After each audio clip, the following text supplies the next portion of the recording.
I wish you a good day and welcome to the uni-max workshop. My name is Tomasz Krasinski, and I have a tip for you on 3 handy and useful tools for the workshop that will make your work easier and save you time in 2 cases.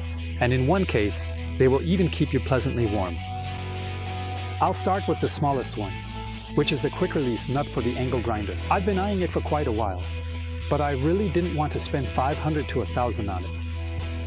I told myself that I don't change discs that often, so tightening a standard nut with a wrench wouldn't kill me. Moreover, with sturdier discs, like grinding or flap discs, I often tighten and loosen them just by hand. With thin cutting discs, I don't want to risk breaking them, so I use a wrench. When I saw the quick release nut at uni-max for just under $200, I thought I'd go for it. There are 2 types of quick release nuts. One resembles a tripod screw with a folding clamp, while the other is tightened using an external knurled ring, and I happen to have the latter in my hand right now.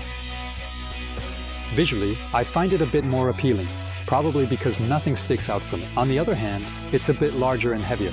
Inside the casing, there is a mechanism that ensures optimal tightening and prevents over-tightening. This makes loosening just as easy, regardless of the tightening force. Enough talk, let's do a test. I'll tighten the nut with a wrench. Let's see what it can do.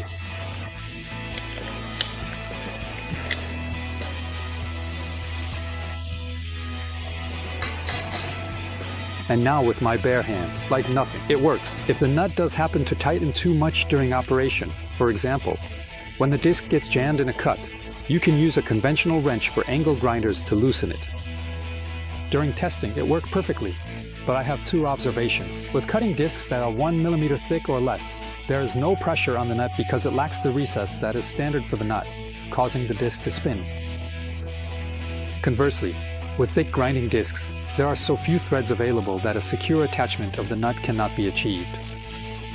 In that case, it is again necessary to use a standard nut, but in reverse, meaning with the recess facing down, so it fits into the hole of the disc and utilizes the full number of its threads. As is often the case, there are 2 camps of irreconcilable supporters and opponents of using a wrench, and it occurred to me that quick release nuts might help to ease the tension a bit, although I don't have any illusions. On the internet, you can find plenty of stories about how people couldn't loosen a nut, and only a chocolate chisel helped. Some deduced that it was due to over-tightening the nut, while others thought the opposite. So, the opponents take those 2 camps of opinion. I was lucky that nothing like that has ever happened to me, and I tighten with both a wrench and by hand, so I have to knock on cast iron at least. Feel free to use your hand or a wrench, or even a quick release nut, but above all, use common sense, have a steady hand while cutting, and wear protective gear.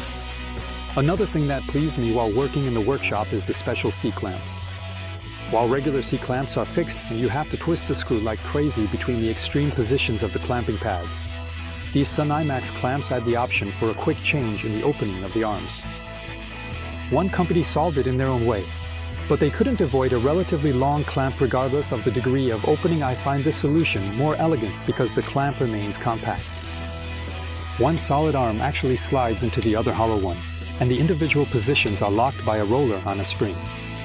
The construction is surprisingly stiff and the latches are reliable. Changing the opening is quick because it eliminates the tedious screwing. The range of use is also much wider. Uni-max offers 2 sizes, 76mm and 152mm. This is the maximum opening, which can be reduced in 1-inch increments, or 25.4mm, thanks to the quick adjustment. Both clamps can, of course, be screwed all the way down when fully tightened. And for the 3rd item, I have something warm. Not everyone has a workshop heated to the ideal 20 degrees. We are often happy just to have it warm to above freezing. For me, heat in the workshop is worse than cold because I can't strip down any more than I already am, and I don't have air conditioning here. While in winter I can dress warmly, wear heated socks, warm up by working, and especially take advantage of the radiant heat from halogen heaters. Uni-max, as the largest supplier of workshop technology and equipment, has bet on the Czech brand Sunlight, which produces professional heaters using infrared sources from the renowned brand Toshiba.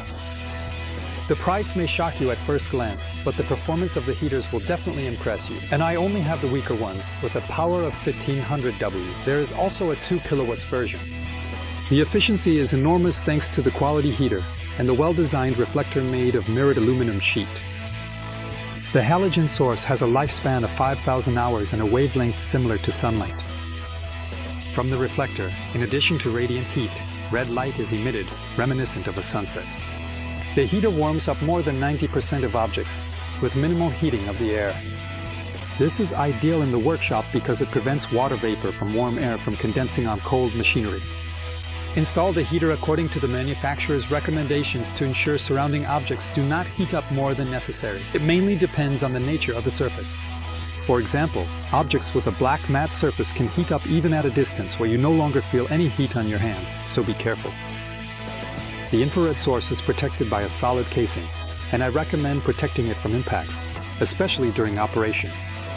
The reflector has a sturdy jointed hinge that allows it to rotate sideways and tilt up and down. You can mount it either on the wall or, as in this case, on a stand. Uni-max offers a very stable original stand for it, which has a working height of over 3 meters. By the way, it's a great option for fellow photographers, videographers, and various YouTubers. The stand also works wonderfully as a holder for lights or backgrounds and is priced super well. You can find links to all 3 interesting workshop tools, as usual, in the description below the video. If you enjoyed the video, please give us a like, that's a thumbs up. And if you don't want to miss another video from the uni-max workshop, also click subscribe. And maybe hit the bell so you get notified as soon as we upload a new video. Take care and see you soon in the uni-max workshop.